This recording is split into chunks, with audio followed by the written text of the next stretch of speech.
Buenas tardes o días a todos y a todas y gracias por asistir y participar en este proyecto de los Filocafés Online, donde se busca compartir, charlar y debatir sobre temas varios de la filosofía. Soy Esther Guirao, humanista y editora de la página Argefilo, que junto a Miguel Ángel Mozún y Alejandro Martínez y con la colaboración en este Filocafé de Wilmer Torres, también colaborador de Argefilo, trabajamos para dar forma a un proyecto abierto, respetuoso y solidario dedicado a aquello que nos hace más humanos, el pensamiento crítico, el diálogo y la reflexión racional. Y lo hacemos del modo que mejor sabemos, dejándonos llevar por el viento del logos, que nos invita a pensar juntos, a cuestionar y a descubrir nuevos horizontes. Ayer, 14 de marzo, el mundo del pensamiento quedó consternado por la muerte del filósofo y pensador Jürgen Habermas, quien dedicó parte de su vida a defender una idea necesaria, que la convivencia democrática solo puede sostenerse cuando la palabra circula libremente, cuando los ciudadanos se escuchan y cuando los argumentos pesan más que el ruido o la fuerza. Fue una de las últimas grandes voces que todavía confiaban en que la vida pública podía sostenerse en el diálogo y en la razón compartida. Y, sin embargo, es precisamente ahora cuando más necesitamos esa confianza. Desde sus inicios, la democracia ha sido un experimento tan ambicioso como inestable. Platón la miraba con recelo, temiendo que el gobierno de la multitud acabara en manos de la demagogia. Mucho más tarde, Alexis de Tocqueville vio en ella una energía capaz de igualar condiciones y transformar la vida social desde sus raíces. Entre la sospecha y la esperanza, entre el miedo al desorden y la fe en la libertad, se ha movido siempre la historia democrática. Hoy, sin embargo, el panorama parece más incierto que nunca. Las instituciones se perciben lejanas, la confianza pública se erosiona y la conversación social se fragmenta en burbujas digitales donde cada grupo escucha solo lo que confirma sus propias certezas. La participación ciudadana oscila entre la apatía y la indignación, mientras nuevas formas de activismo emergen fuera de los canales tradicionales. ¿Estamos realmente preparados para asumir la responsabilidad que implica participar en la vida democrática? ¿O la democracia se vuelve vulnerable cuando la participación se ejerce sin reflexión, sin información o sin un compromiso real con lo común? El pensamiento de Habermas nos recuerda una idea sencilla y un tanto radical, ¿no? Que una sociedad puede gobernarse no solo por el poder o por el dinero, sino también por la fuerza de los argumentos. Después de los horrores del siglo XX, defendió una razón que dialoga, que se expone públicamente y que busca convencer sin imponerse. Una razón que solo puede existir entre ciudadanos dispuestos a escucharse. Hoy esa confianza puede parecer ingenua. Vivimos en un tiempo en el que la viralidad sustituye a la verdad, la indignación a la conversación y los eslóganes a los argumentos. Cuando dejamos de hablar para comprendernos y empezamos a hablar solo para imponernos, la democracia comienza a desgastarse desde dentro. ¿Cómo sostener la promesa democrática cuando el Parlamento, que debería de ser un espacio de razones, se convierte en un gallinero donde el grito sustituye al argumento?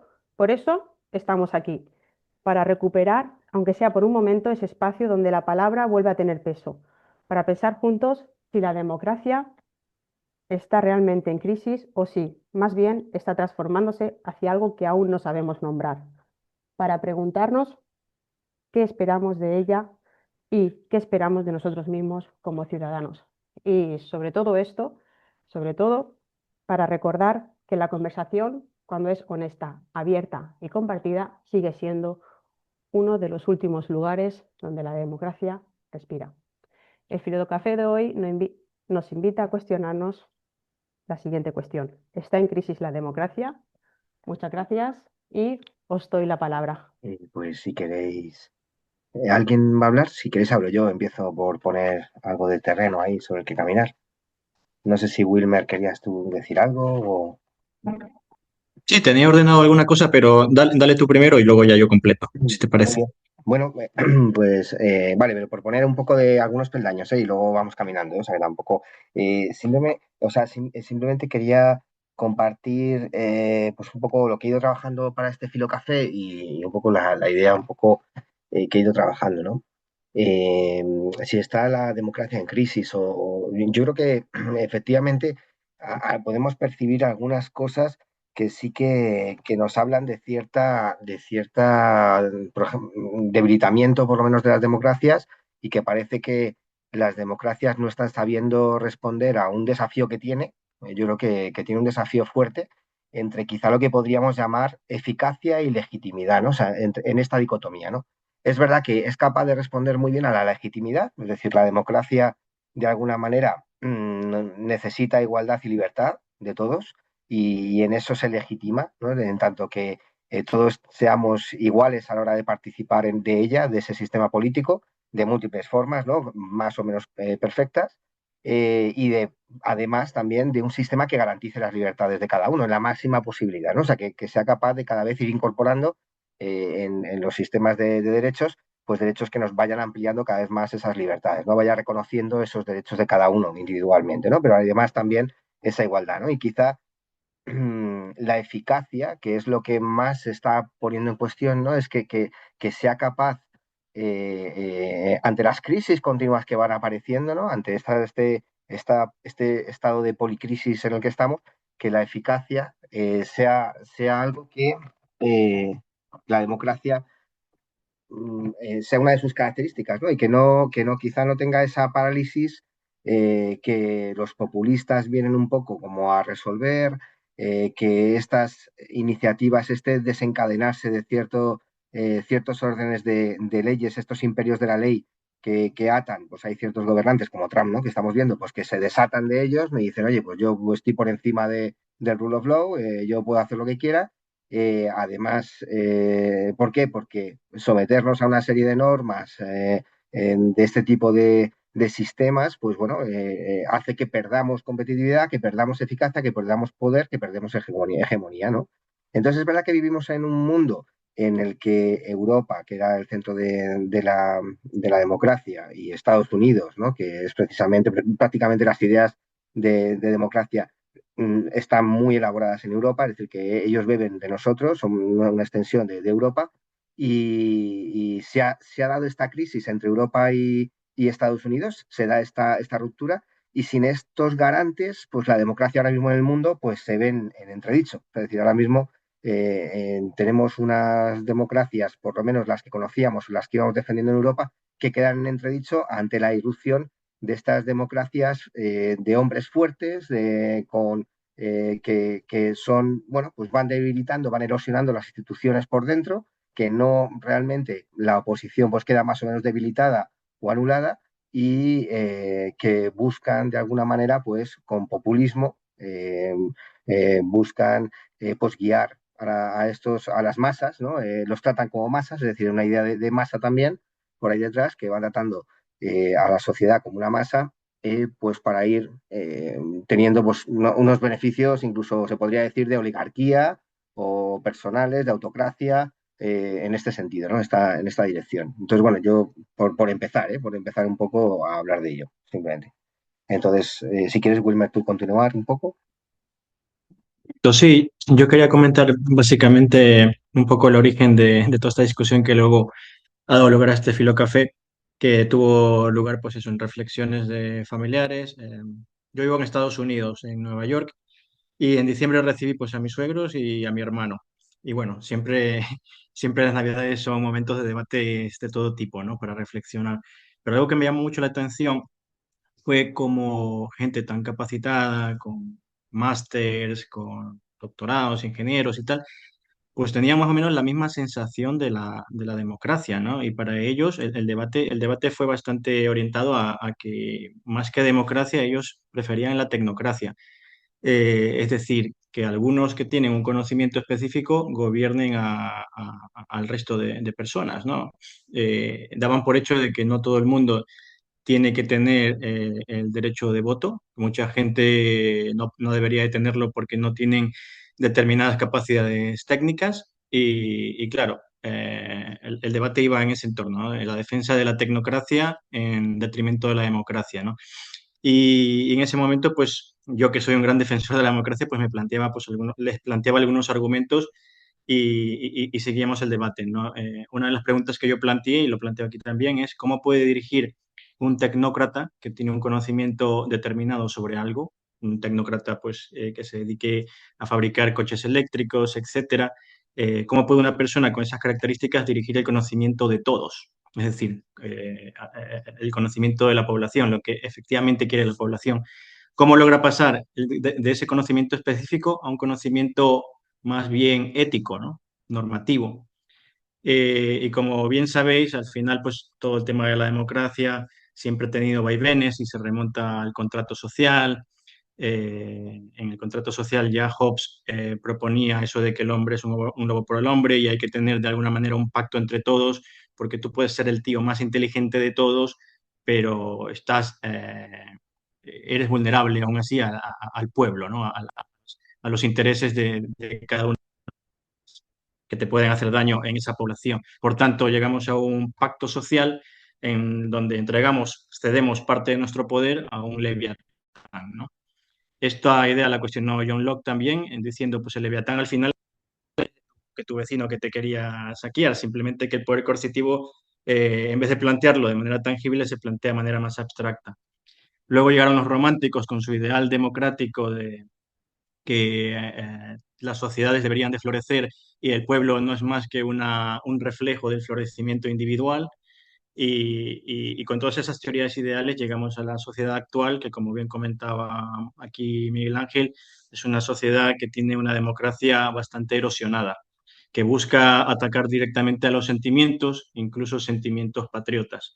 En este caso, una de las recomendaciones de Esther fue La mente de los justos de Jonathan Haidt, y Jonathan Haidt comentaba un ejemplo de que en el 9/11, cuando él estaba, pues él vivió los acontecimientos de cerca, pues quería ponerse pegatinas de la bandera de Estados Unidos en su coche, quería poner la bandera americana en su casa y tal, porque sentía la necesidad de formar parte del equipo, ¿no? Del grupo como tal. Entonces, hemos pasado de una democracia que tenía sus cimientos en la Ilustración, que era un ideal bastante interesante y que mucha gente le dio muchas vueltas a crear tratados de referencia para nosotros, a un público actual, unas personas especializadas en diferentes campos, en donde ellos consideran que ese modelo está obsoleto y que no todo el mundo tiene derecho a votar y que son los tecnócratas los que tienen que gobernar el mundo.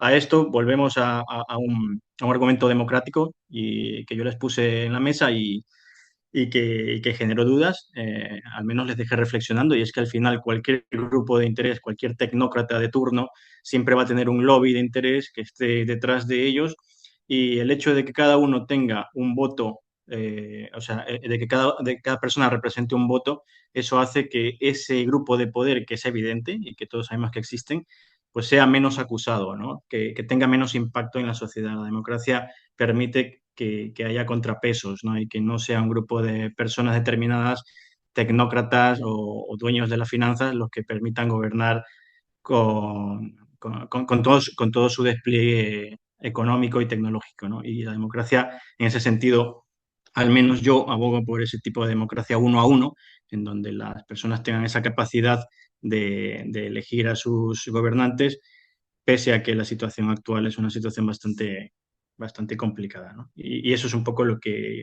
dio lugar a este filósofo. Gracias. Gracias, Vilme. Y Alejandro, tienes la palabra.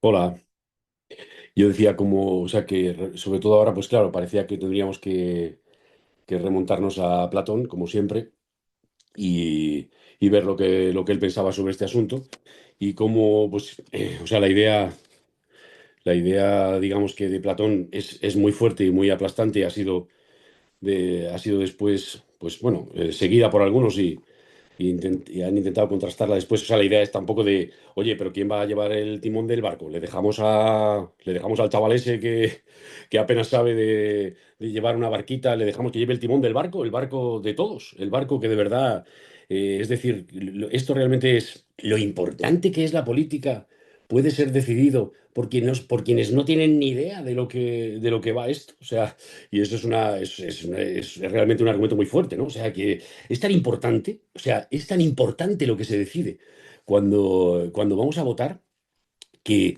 si lo dejamos en manos de aquellos que no tienen ni idea, ¡ay! Qué peligroso, ¿no? Y esto supongo que sería probablemente parte de los argumentos que defenderían las personas con las que cenaste, que espero que sigas hablando con ellos, Wilmer. Eh, la cuestión, la cuestión es que, y claro, Platón golpea muy, muy duro ahí, porque realmente él viene con lo que luego será pues ¿no? el Jason Brennan con el rollo de la epistemocracia y con el asunto de las competencias. Vamos a ser serios, ¿no? Estamos hablando de una cosa muy seria. No podemos dejarla en manos de quien no tiene ni idea, ¿no? Esto es una cosa de un problema muy serio a la hora de decidir quién nos gobierna, porque claro, hay un problema de fondo siempre, que es si existe una forma de hacerlo bien.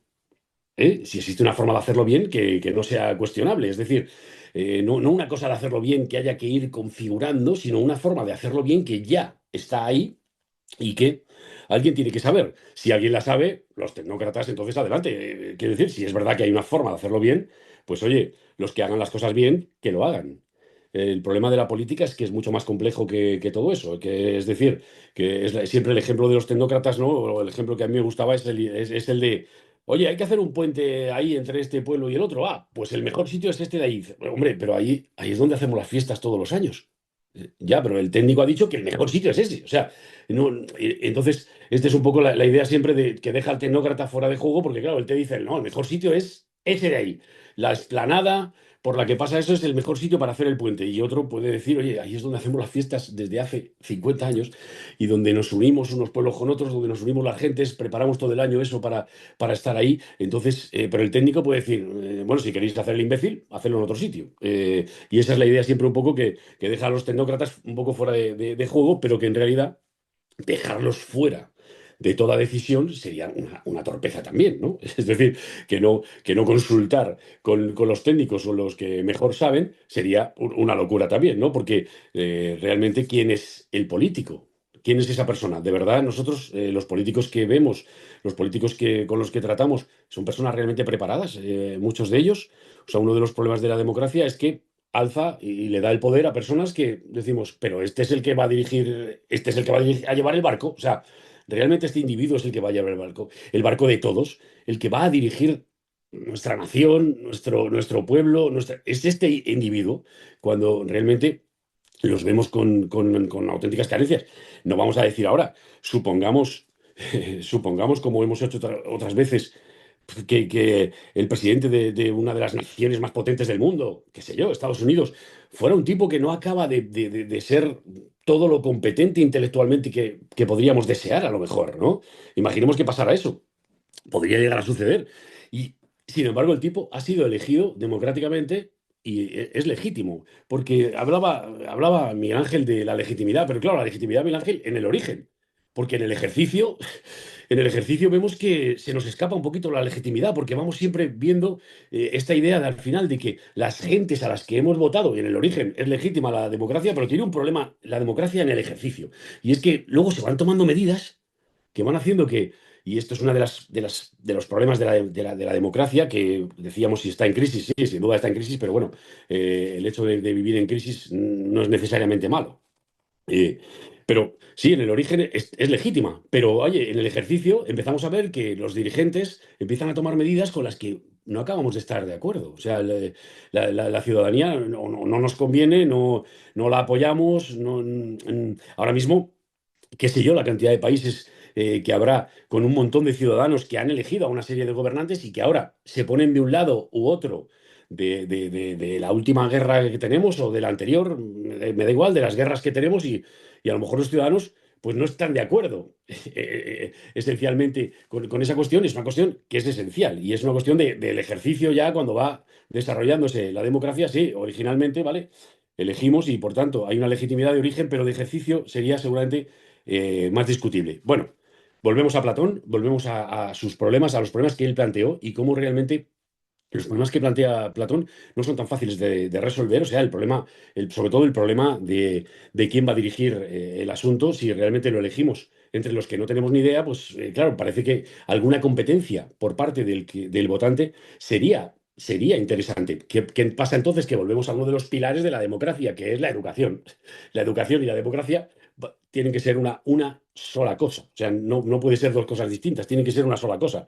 La democracia tiene que ser algo que fomente y persiga la educación, y la educación ha de nutrir permanentemente la democracia, porque la democracia es una palabra que soltamos, pero que exactamente no sabemos qué es. Y es una serie de instituciones, una forma de relacionarse, el sueño de Habermas de una deliberación pública, sin las críticas que se le hacen a Habermas, ¿no? De que la deliberación sea un poco de verdad entre todos y no entre hombres blancos y capacitados, ¿no? Sino un poco que la deliberación llegue a todos realmente, pero ¿qué es la democracia? Es eso, ¿no? Y para poder deliberar, para poder pensar críticamente, para huir de los demagogos, que son una de las cosas sobre las que nos pone Platón, ¿no? Platón dice, cuidado, porque es que la democracia es carne de demagogos, es que realmente al final, ahora actualmente, ¿qué vemos? Pues tipos que hablan a las emociones, o sea, que van lanzando ahí discursos y te lanzan a las emociones. No es un discurso racional, de verdad, lógico, que puedas poner sobre el papel una serie de datos. No, los datos, ¿qué más da? Si la realidad se distorsiona, no pasa nada y te hablan directamente al corazón. Entonces, claro, te hablan directamente al corazón. ¿De qué vale tu educación? De nada, prácticamente, no sirve para nada. Es mejor que no tengas demasiada educación y así vas tragando con todos los discursos que se van lanzando. Y de esto ya avisa Platón, cuidado, porque la democracia, la falta de competencia de los votantes tiene el campo abierto para los demagogos que van a ir engañando al personal, ¿no?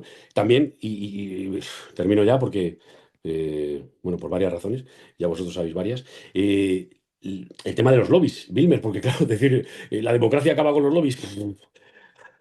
Es mucho decir, la verdad, es mucho decir, porque tienen mucho poder. O sea, realmente es uno de los principales casi problemas y se dan en la democracia con muchísima fuerza. O sea, que a lo mejor tú podrías decir, o no sé si quieres decir eso, que a lo mejor sin ella todavía serían más fuertes. Bueno, pues no lo sé, pero la verdad es que con la fuerza que tienen ahora mismo, la potencia que tienen y la cantidad de votos que arrastran, yo no estoy muy seguro, porque los lobbies es una palabra, pero claro, controlan medios, controlan a políticos, controlan a gente con mucho poder y al final los lobbies tienen muchísimo poder y lo tienen aquí, y lo tienen en la democracia, no lo tienen en otro lugar. En otro lugar probablemente a lo mejor tendría más. No sé si un poco querrías decir eso, ¿no? Que de verdad, porque controlados, yo no acabo de verlos. O sea, acabo de ver que de verdad están, no digo campando a sus anchas, pero desde luego desarrollándose con bastante soltura. Bueno, sensación de haber dicho algo, no tengo, pero y por eso abandono ya, ¿vale?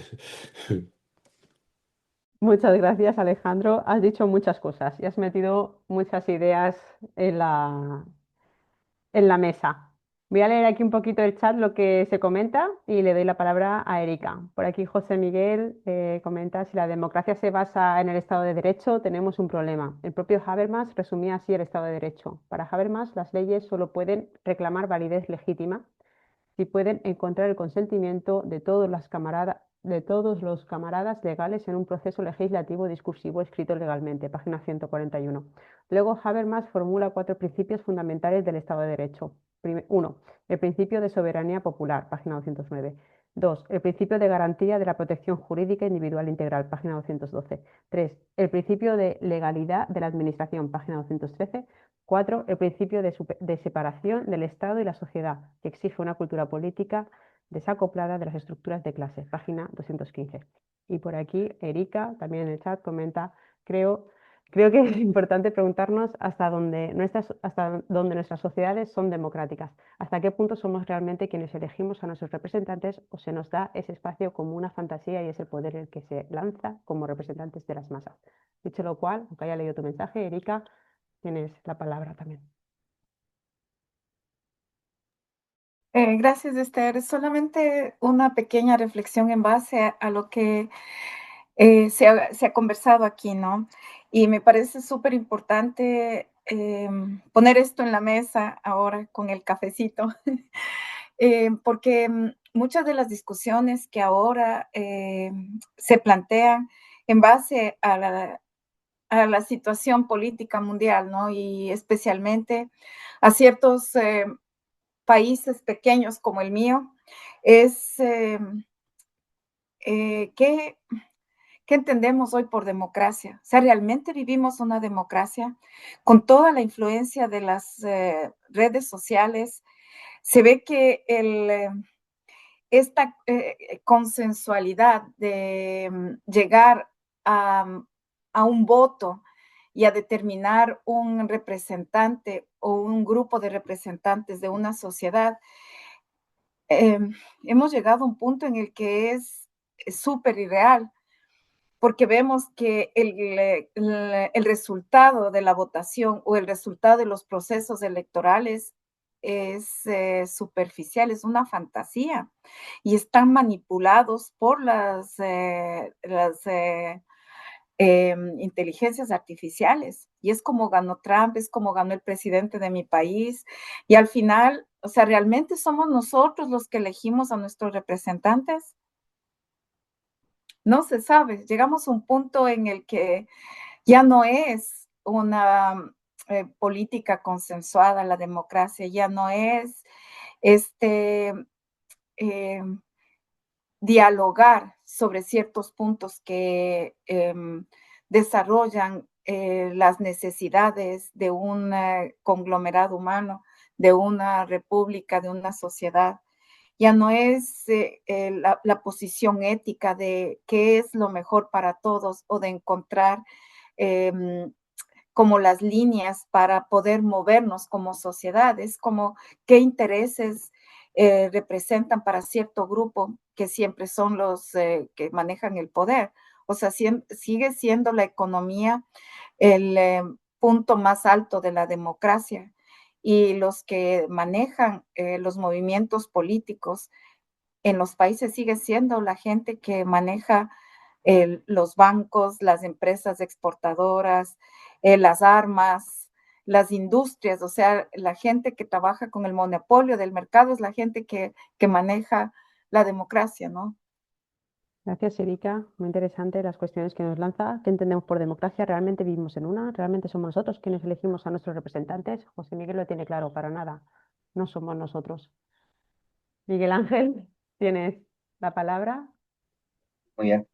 Pues siguiendo un poco lo que dice Erika, también contestando a Alejandro respecto a lo de la legitimidad, efectivamente, tanto de acuerdo, ¿no? Que esa legitimidad no solamente es de origen, como decías tú, ¿no? O de un primer proceso de elecciones, ¿no? Porque ha sido efectivamente elegido Trump, sino luego también de ajuste a ciertas cuestiones de legitimidad racional, como podrían ser derechos humanos o derechos internacionales. De hecho, y añado otra cosa a lo que tú decías de la democracia siempre está en crisis. No, no nos estamos refiriendo, yo creo que a eso, a una cuestión teórica de que la democracia siempre está en crisis, sino a que verdaderamente estamos en un momento en el que no estamos en una ola democratizadora. O sea, no estamos en un momento en el que la democracia se expanda, sino que al revés, parece que la democracia, estamos en una puerta giratoria, podríamos decir. Es decir, no sabemos, todavía estamos ahí un poco en la incertidumbre, sobre todo por esto que está sucediendo, ¿no? Por esta forma nueva de una democracia aliada que era Estados Unidos, no aliada, es que era la que estaba soportando la democracia, es que era la que estaba soportando la democracia liberal o este modelo a nivel internacional, ¿no? Que estaba suscribiendo pues, el derecho internacional. De hecho, cuando hacía este tipo de acciones, como Irak y todo lo que recordamos, siempre tenía que estar como legitimando la acción, ¿no? Necesitaba para la opinión pública darles legitimidad, o sea, necesitaba estar hablando con ella, mientras que ahora no lo parece. O sea, es que ahora ya el modelo de China, es verdad que se ve avanzar con tanta fuerza en un sistema que no es democrático y se empieza a ver, por eso decía esta idea de eficacia, o sea, de que realmente parece que la democracia no está siendo o no parece que sea suficientemente eficaz para competir con otros modelos que, bueno, pues que van avanzando y que no son democráticos y que nos empiezan a poner en jaque, ¿no? Que están bueno, apareciendo con fuerza. A eso me refería con la idea de eficacia y legitimidad, que de repente nos encontramos con que nos pareciera o no sabemos cómo resolver, porque parece que la democracia está con una mano atada. Esta es la cuestión, ¿no? Compitiendo, cuando esto es lo que tenemos que también entender, ¿no? O ver cómo solucionar, ¿no? Es decir, las instituciones internacionales la ONU, o sea, Estados Unidos ha salido de 66 organizaciones internacionales de este tipo. O sea, ha dejado de financiar este tipo de asociaciones que estaban realizando una labor internacional dentro de un Estado de Derecho y demás, ¿no? Entonces, bueno, pues esto inquieta, ¿no? Cuanto menos, pues genera un cierto desasosiego. Von der Leyen el otro día, ¿no? Hablábamos el otro día, también dice, oye, este mundo es anterior, ¿no? Ya nos queda, ya se ha acabado, ahora viene uno nuevo en el que Europa tiene que ver cómo defender sus intereses fuera de este marco. Que luego ha habido pues estas críticas de portugués y demás. Es decir, que simplemente me refería a esa idea de crisis o al menos de momento de inflexión, no crisis teórica, porque la crisis teórica, efectivamente, pues como tú dices, Alejandro, entiendo que siempre está en crisis, o sea, la democracia siempre tiene que estar defendiéndose en este sentido, ¿no? Pero me refería como una cuestión más histórica o no sé cómo llamarlo, ¿no? Y respecto a la tecnocracia y siguiendo un poco lo que decía Erika, claro, una de las cosas que nos sucedió quizás fue que a las sociedades europeas alcanzamos este nivel de bienestar, el bienestar se vio como muy vinculado al desarrollo económico y entonces la idea que comentaba Wilmer, oye, inmediatamente, oye, lo que necesitamos son buenos gestores para que aquí siga habiendo una riqueza económica potente y podamos seguir viviendo en sociedades de abundancia, de bienestar, efectivamente, con la igualdad suficiente, ¿no? Es decir, que vaya llegando a todas las sociedades esta igualdad, esta bienestar, y por lo tanto es una cuestión puramente técnica. Es decir, que es el fin de la política, es el fin de la ideología, y en este sentido este es el problema, ¿no? Que realmente también la democracia se enfrenta a esto, ¿no? Si realmente ya sabemos cuál es el bien que queremos, si no hay otro bien, ya sabemos lo que hay que hacer, es una cuestión puramente técnica, ¿no? Y esto es quizá también lo que tenemos que también entender, que no, el bienestar no es el fin o la finalidad única, o que el bienestar común no es algo que esté dado de una vez por todas, sino que está continuamente por conquistar y definir, ¿no? Yo creo, ¿no? Es una cosa, y es una cuestión política también esta cuestión, ¿no?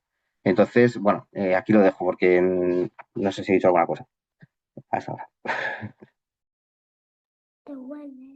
Hombre, claro. Muchas gracias, Miguel Ángel.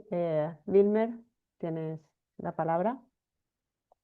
Sí, quería comentar básicamente la duda que tenía antes y un poco ya contestando el tema de los lobbies, que básicamente la pregunta que yo me planteaba es cómo un, un grupo que tiene determinados intereses, un grupo que parte de la epistemología, puede luego tener esa transición hacia la ética y a la política. Es decir, un solo grupo es muy complicado que tenga el conocimiento de todos. Entonces, ese conocimiento de todos, como bien comentaba Alejandro, para llegar a ese conocimiento de todos es necesaria la educación. Sí, ese es como un punto indispensable para que la democracia funcione.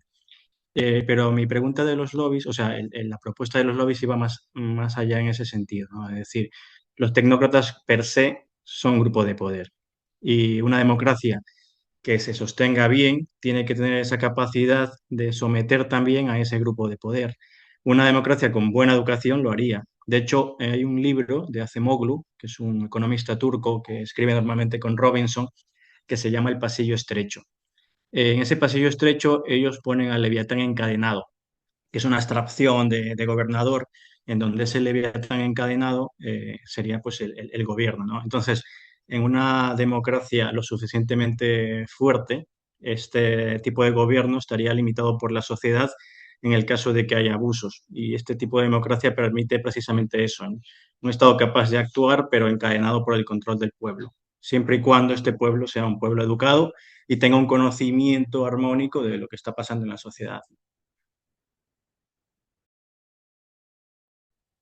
Muchas gracias, Wilmer. Y Esther, Alejandro, tienes. Sí, Esthercita, en relación a la invitación al día de hoy y estar un honor, un privilegio con ustedes, para mí aquí en el Perú, para nosotros aquí en el Instituto Peruano de Inteligencia Artificial y Ciudadanía Digital, hablar de democracia en mi país, carambas, se han olvidado los canones y los fundamentos de donde nace este término, ¿no? Desde donde proviene este término. Tengo en mano el libro publicado en el año 2006 de Daniel Casani, Tras las líneas sobre la lectura contemporánea a lo último que señalaba el maestro, también hablar de democracia es hablar de educación y es hablar de comunicación constante y permanente. En esta publicación del 2006, Casani, cuando desarrolla la estructura de su libro, nos dice: leer desde la comunidad, democracia; leer la ideología; definir la criticidad; leer en otras lenguas; leer en la pantalla; el correo y el chat; leer la ciencia, como estructura del desarrollo del libro. Me voy a ir a dos párrafos muy importantes. ¿Por qué comunicación? Leer y escribir son construcciones sociales. Cada época y cada circunstancia histórica dan nuevos sentidos a estos verbos. Mucho cuidado con el tema de ideología y con la parte histórica. Leer hoy, la cita era a Emilia Ferreiro, año 2001. Leer hoy. Leer ya no es lo que era. Durante la invasión anglo-norteamericana de Irán en marzo de 2003, las televisiones mostraron a millones de personas manifestándose por la calle en todo el mundo. La mayoría de las pancartas clamaba no a la guerra, pero otras defendían por la paz. ¿A cuál nos apuntamos? ¿Cuál concuerda con nuestra opinión? El no a la guerra estaba en contra de la invasión y por la paz la justificaba. Pero, ¿cómo se sabe qué significa cada una de ellas? Página número 7. Y me voy al de la página número 13. Aquí, muy importante. Bajo el título de leer la ideología, los 5 capítulos siguientes tratan de las exigencias que imponen la extensión y la profundización de la democracia para ejercer derechos y deberes. En una ciudadanía digital, yo me pregunto, ¿cuáles son los derechos que nosotros tenemos aquí en el Perú? ¿Cuáles son los deberes que nosotros tenemos aquí en el Perú? Porque eso se nos ha olvidado, particularmente a aquellos que representan políticamente a mi país en sus funciones, en sus roles y en sus tareas.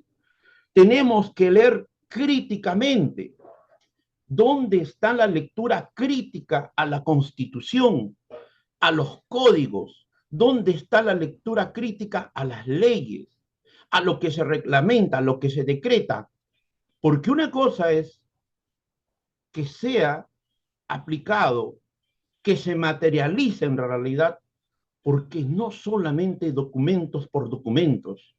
La realidad es una diferente a lo que aquello que es una utopía, que es un sueño, que es una ilusión disfrazada de ideología. Para ejercer derechos, deberes, tenemos que leer críticamente, debemos comprender más allá de las líneas, descubrir la ideología que normalmente lo ocultan y los propósitos del autor. ¿Para quién escribe el autor? En estos tiempos, uno de ustedes mencionó a Habermas. ¿Dónde están nuestros grandes líderes intelectuales de la humanidad? ¿Por qué callan? ¿Por qué ocultan su voz nuestros grandes líderes en el mundo? El capítulo Comprender ideología presenta la problemática de leer en democracia. Leer en democracia, los discursos son el arma utilizada para convencer y manipular. La manipulación, el control, con el ejercicio de la libertad de expresión, todos transmitimos nuestra visión del mundo al resto. Aproximación histórica y definir criticidad rastrean los orígenes del pensamiento crítico. En la alfabetización y la sintetizan sus principales aportaciones. Dos ejemplos: compara la interpretación que realizan varios lectores de los textos políticos para demostrar cómo se construye la comprensión y el papel que desempeña el conocimiento previo. Para terminar, 22 técnicas recogen los recursos, trucos, ideas, ejercicios para desentrañar más fácilmente lo que se esconde detrás de las líneas. Uno de los grandes hombres en el Perú, entre los pensadores más importantes que nosotros tuvimos, filósofos, Francisco Miro Quesada Cantuarias, cuando le preguntábamos sobre los políticos de derecha y los políticos de izquierda, él resumía en esta idea, ¿no? Ambos están llenos de rufianes y están llenos de oportunistas, porque cuando hablamos de democracia, cuando hablamos que se entienda la participación no solamente de los ciudadanos digitales, sino aquellos ciudadanos que tampoco no son digitales, o aquellos ciudadanos que no tienen una identificación entre digitales y no digitales, debemos decir democracia, justicia, comunicación y educación en un mismo nivel. Y lo que dice el instituto como lema: educar oportunamente al hombre todo en cuanto tiene de hombre. No es nuestro lema, lo hemos tomado del latín del Renacimiento italiano. Entonces, Esther, todos tus invitados maravillosos el día de hoy en este trabajo maravilloso que realizan ustedes, yo hasta el día de hoy en mi formación y en mis estudios sigo dudando y sigo cuestionando qué es la democracia.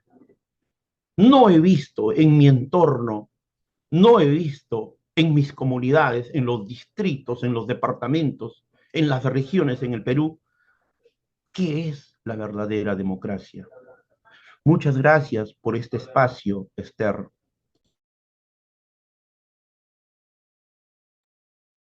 Muchas gracias, Daniel, por tu aportación, tu lectura.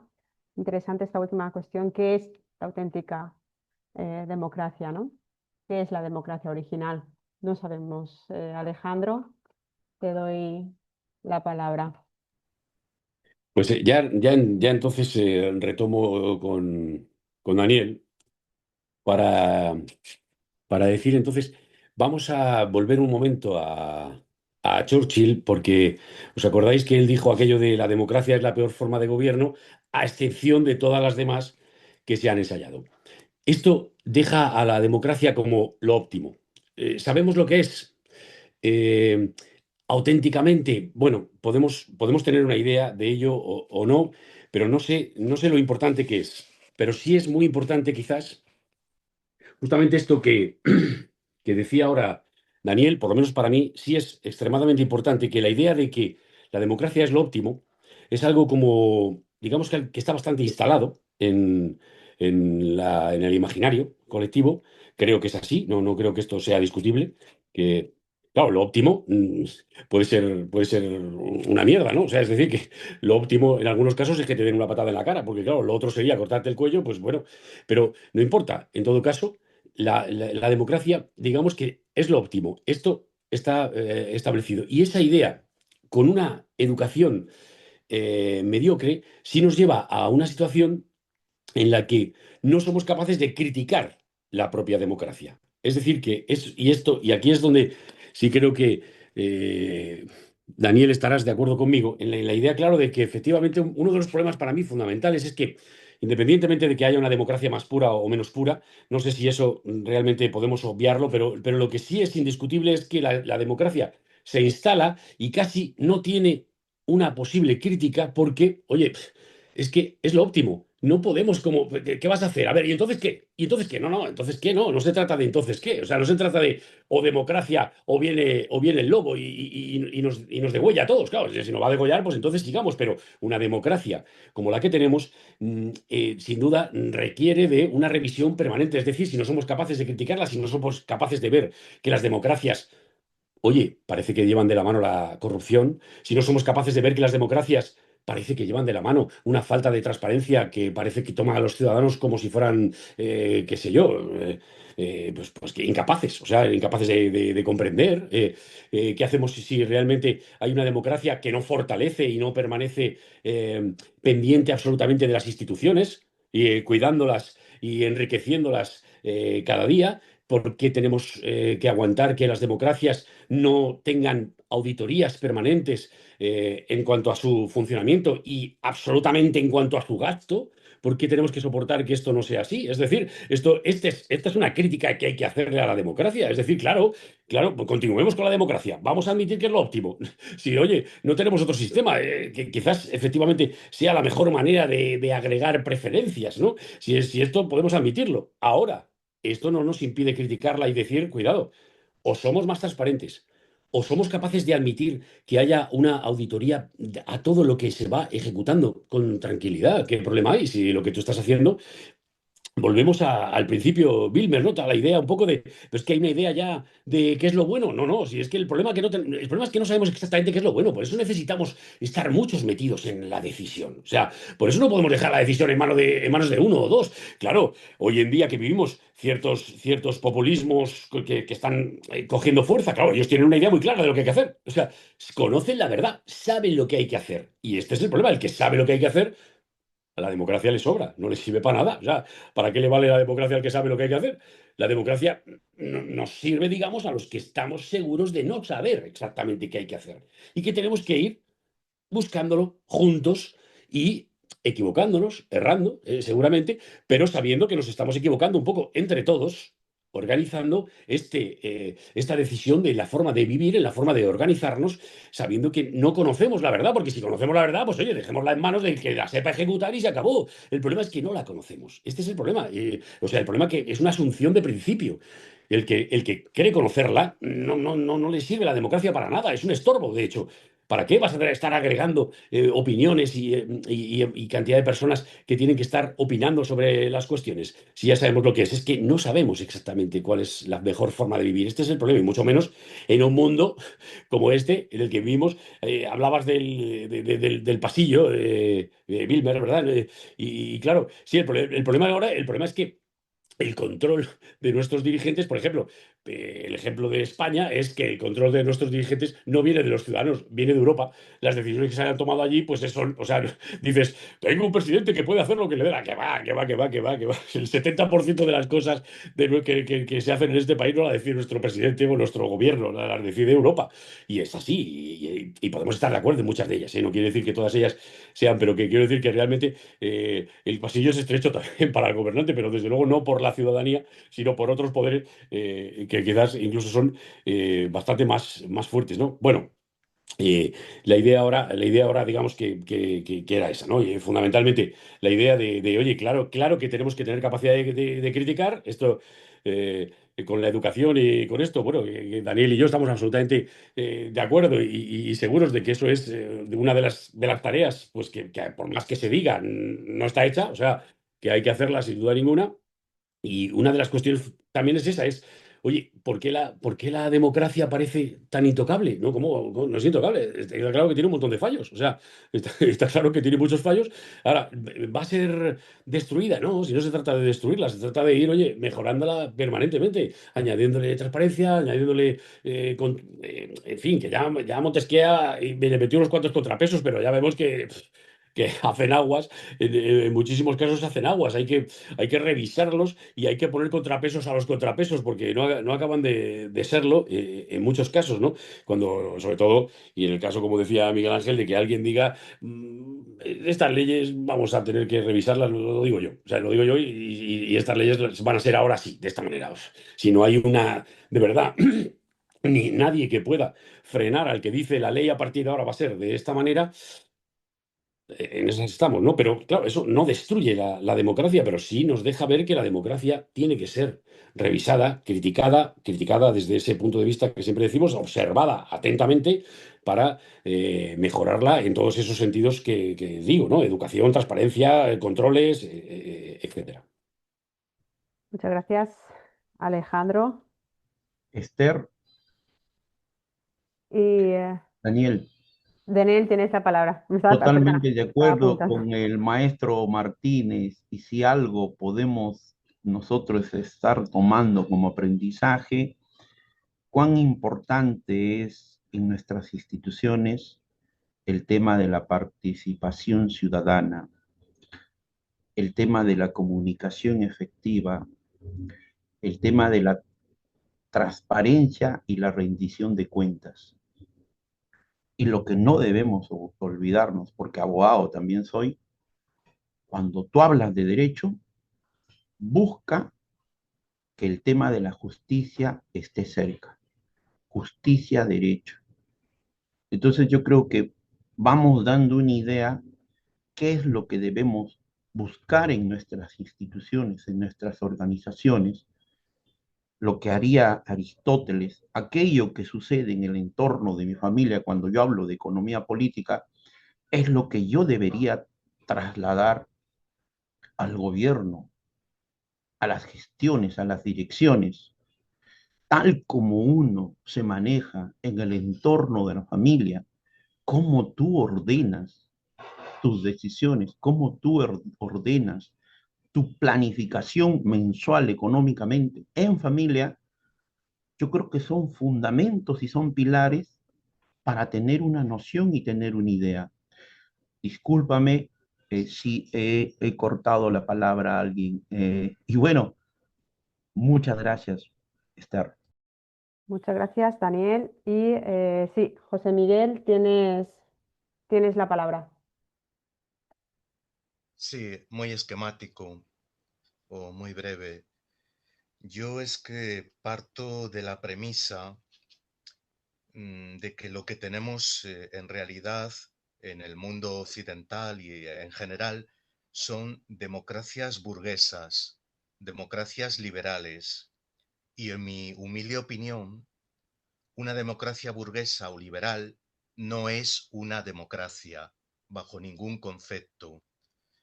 En primer lugar, por lo que puse ahí en el chat de las afirmaciones de Habermas sobre el Estado de Derecho, en primer lugar, porque no hay separación de poderes. El poder judicial, el poder económico, el poder legislativo, están todos metidos en un mismo batiburrillo, son colegas, son amigos, se dan trabajo entre ellos, se despiden entre ellos, en fin, se lo hacen todo entre ellos. Eso es la democracia burguesa o liberal. Otra cuestión es que la democracia burguesa o liberal no son amigos nuestros, no son nuestros colegas, no trabajan ni hacen política para el pueblo ni para la clase trabajadora, sino para las grandes empresas multinacionales o nacionales, o que son las que luego les van a dar empleo cuando salgan de la política activa. Aquí, en el día de hoy domingo, hay elecciones regionales. Pues mirad, este es un ejemplo. Yo hace 4 años que sé quién va a ganar estas elecciones. Ya lo sé. Las va a ganar el Partido Popular de Castilla y León. ¿Por qué? Pues muy sencillo, os explico. Los partidos políticos, en España y en todas partes, tienen redes clientelares. ¿Qué son las redes clientelares? Redes de corrupción, que se dedican a dar favores, empleos en la administración, favores económicos, subsidios, etcétera, etcétera, a las personas que están adheridas a su red clientelar o a su red de corrupción. Es lo que aquí en Castilla, en el siglo XIX, llamábamos el caciquismo, pues los partidos políticos burgueses de las democracias burguesas ejercen el caciquismo. Lo que ocurre es que ahora se llaman redes clientelares. Por último, yo llamaría a esta situación de la democracia burguesa de la misma manera que lo hizo el sociólogo alemán Emil Durkheim.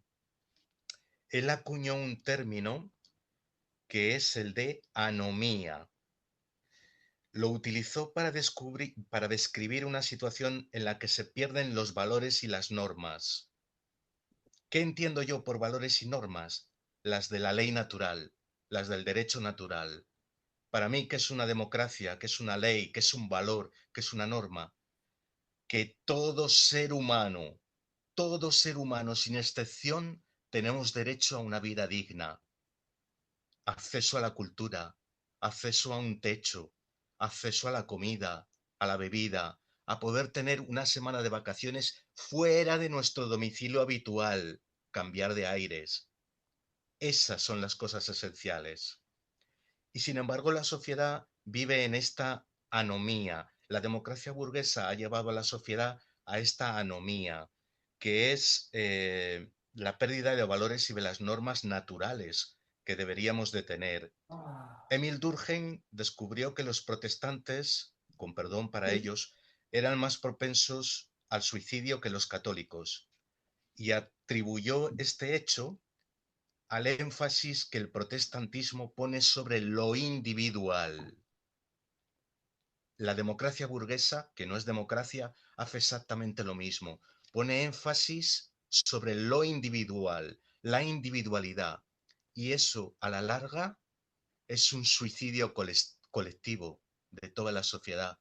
Es un estado de anomía, un suicidio colectivo que no lleva a ninguna parte.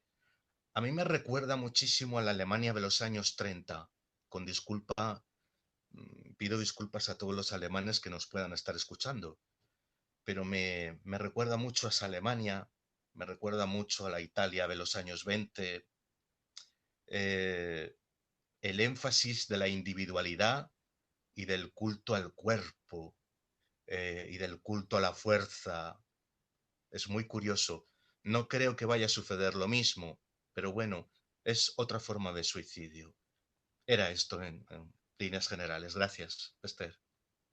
Muchas gracias, José Miguel. Interesante lo que comentas. Me ha gustado esa idea de que la democracia es aquel que defiende, ¿no? Que todo ser humano, sin excepción, debe tener una vida digna. Verónica por aquí en el chat comenta, solo mi reseña es en cuanto a la educación. Somos probablemente la sociedad más formada, educada y con mayor acceso a la información de los últimos tiempos y sin embargo resulta, si no peligroso, sí inquietante, como se mencionó ya que las masas nos dejamos arrastrar por los discursos populistas. Gracias, Verónica. Y bueno, y comenta también luego sobre la pregunta en sí de este debate, coincido con lo también mencionado, que la pregunta para mí sería ¿qué es democracia exactamente? ¿Qué es la democracia exactamente? Muy bien, gracias. Y Miguel Ángel, tienes la palabra.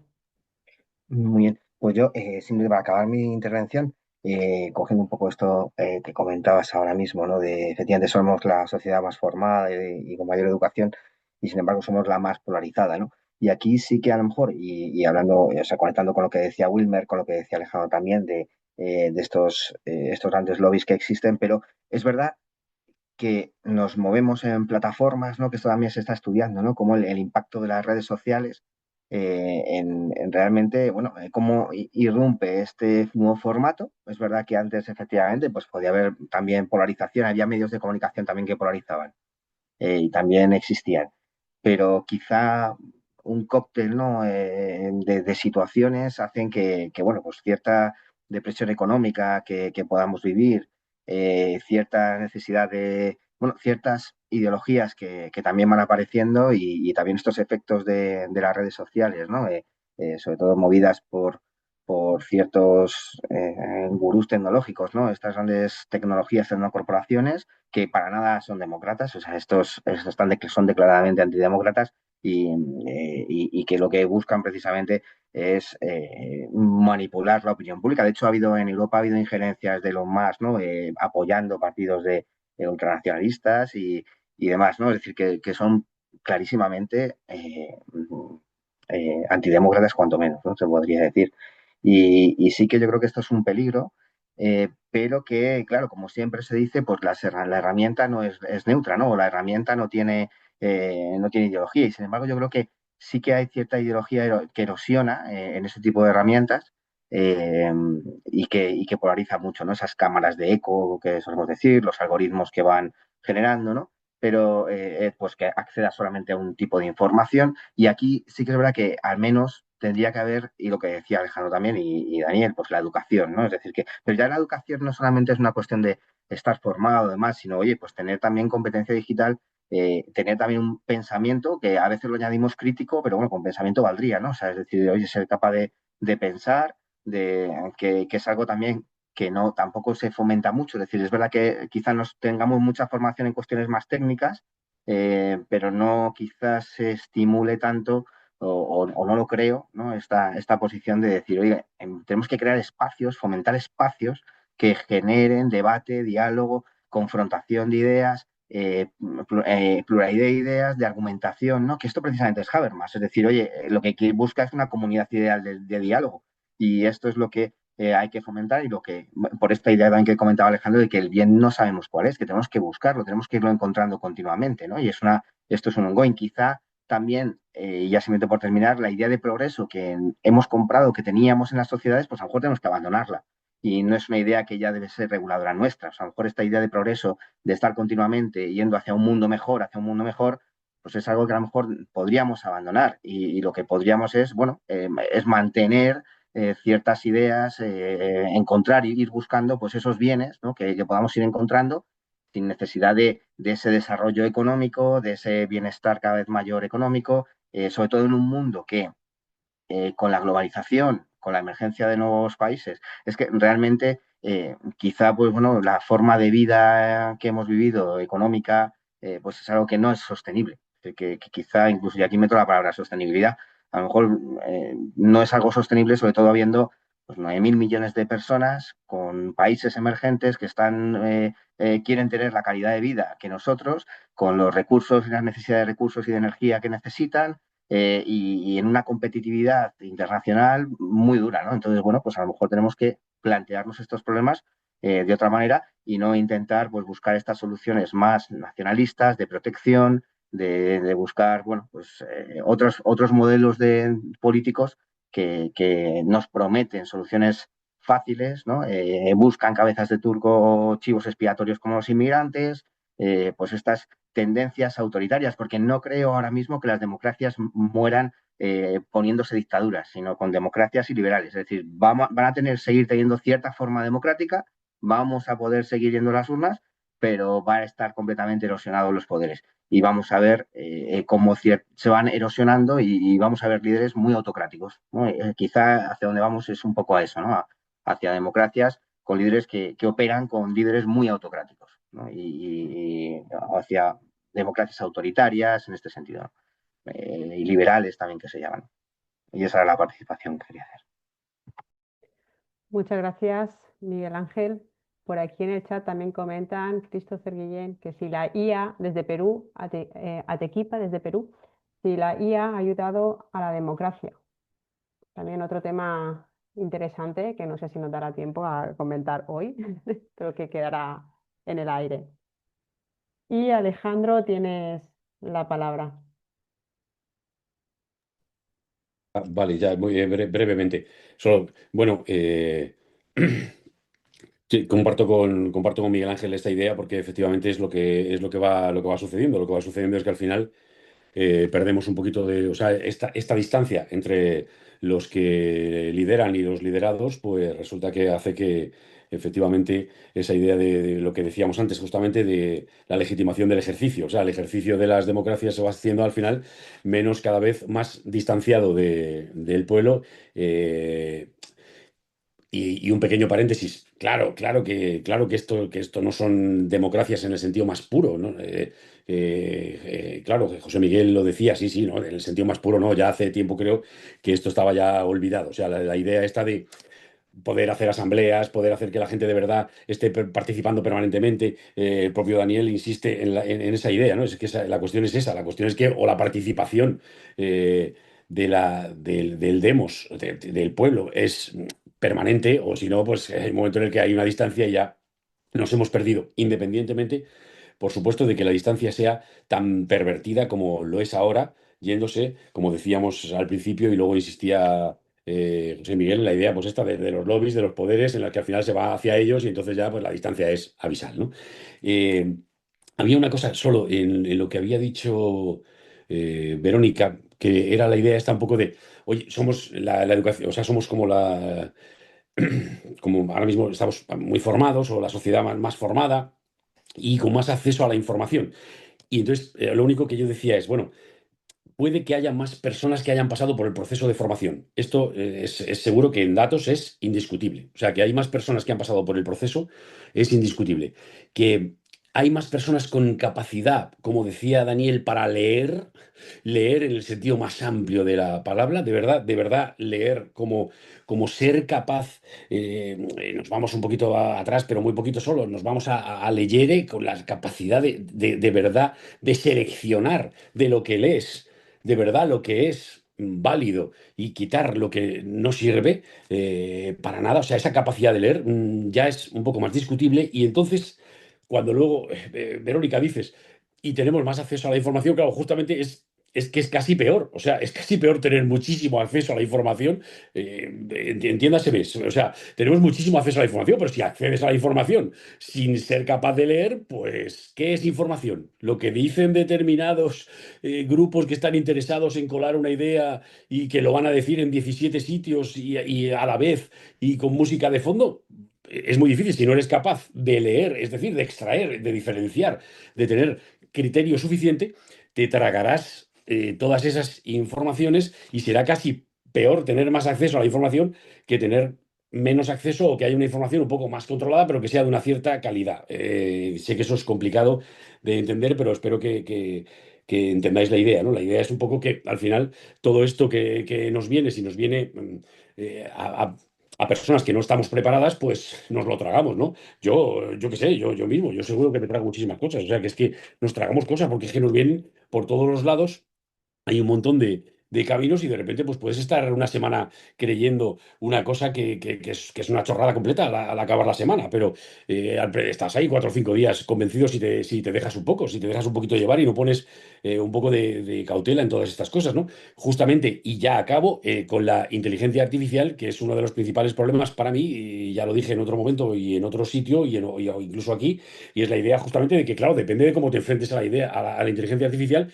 pues así le sacarás partido o no. Porque, claro, si tú le preguntas a la inteligencia artificial, ¿qué día va a hacer hoy? Bueno, pues muy bien, es una cosa que le puedes sacar. Si te trabajas bien la pregunta, tienes una serie de conocimientos, le pones una serie de trabas y le exiges un tipo de respuesta, obtendrás cosas de ella, ¿no? Eso, hablando de la inteligencia artificial, quizás seguramente que a estas alturas la más básica, pero siempre con un tipo de conocimientos podrás extraer muchísimo más partido. Bueno, ya está. Esto era lo que quería ahora.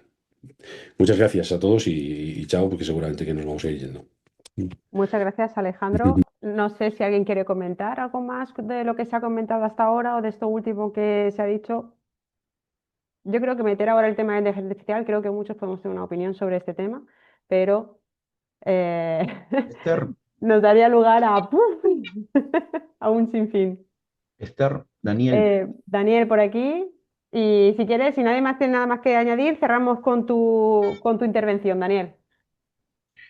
la democracia está en crisis. Totalmente de acuerdo con muchas ideas expresadas.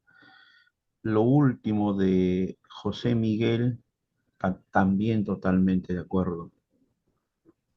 En esta fiesta, en este nuevo despertar, yo le digo fiesta de la inteligencia artificial, vamos a ver hasta cuándo nos dura. No ha transformado la realidad, ¿eh? Mucho cuidado, si yo asumo una posición filosófica y crítica, una cosa es el servicio, el trabajo en oficina, en las instituciones. ¿Qué estamos haciendo con la inteligencia artificial? Me pregunto, ¿ha transformado la realidad? ¿Ha transformado el mundo? ¿Que sea en beneficio del hombre, del ser?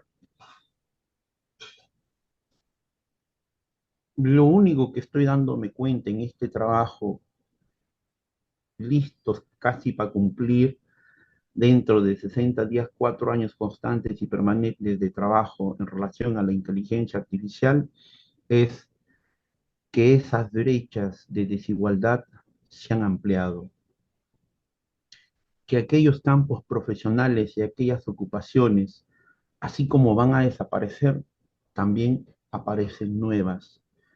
El principal problema que puedo advertir es que somos más los desempleados y desocupados con estudios o sin estudios, y que la falta en un hogar de un equipo, de una buena laptop, de un buen celular con el servicio de internet y con el servicio de Wi-Fi, no puede soñar de pretender de que vamos a democratizar la utilización de estas herramientas de inteligencia artificial.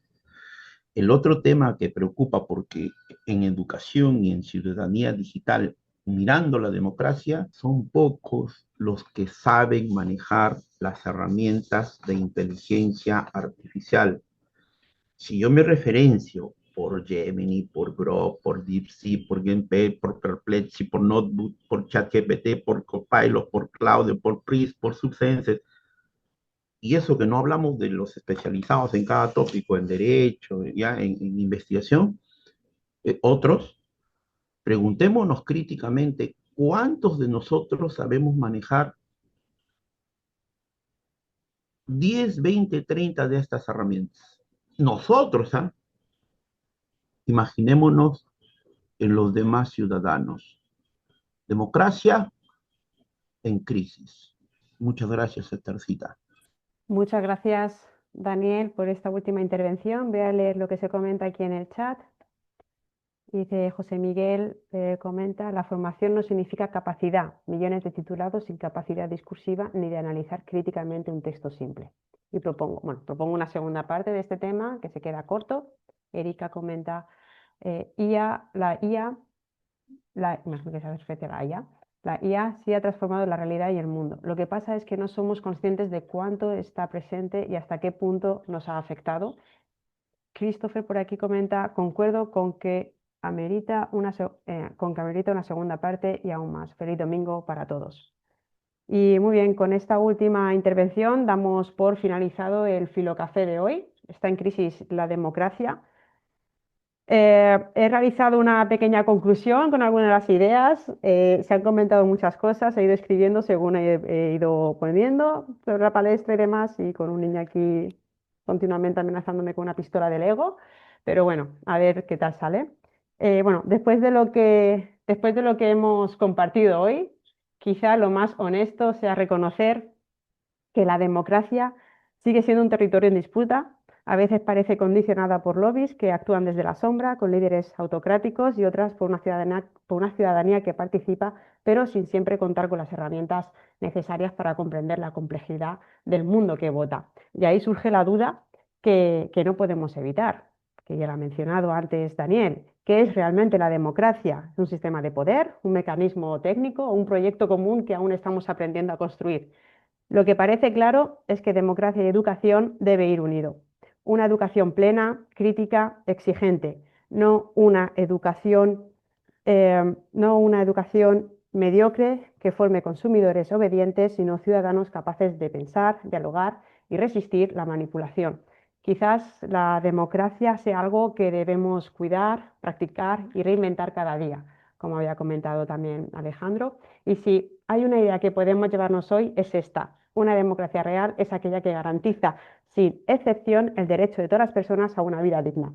Eso no se logra solo con votos, ni con tecnocracia, ni con lobbies, sino con una ciudadanía formada, libre y consciente. La pregunta que queda abierta es simple y enorme. Si la democracia y la educación deben ir siempre unidas, ¿qué tipo de educación necesitamos para sostener la democracia que decimos querer? En fin, muchas gracias a todos y a todas por este diálogo compartido y por acompañarnos en esta mañana o tarde de domingo en este Filocafé.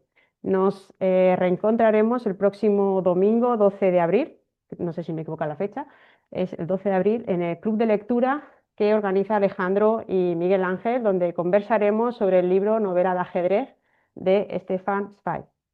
Gracias una vez más y confío en que volvamos a encontrarnos, dialogar y dejarnos llevar por el viento del lobo no, del logos en los próximos Filocafés o en el próximo club de lectura. Un abrazo y muchas gracias.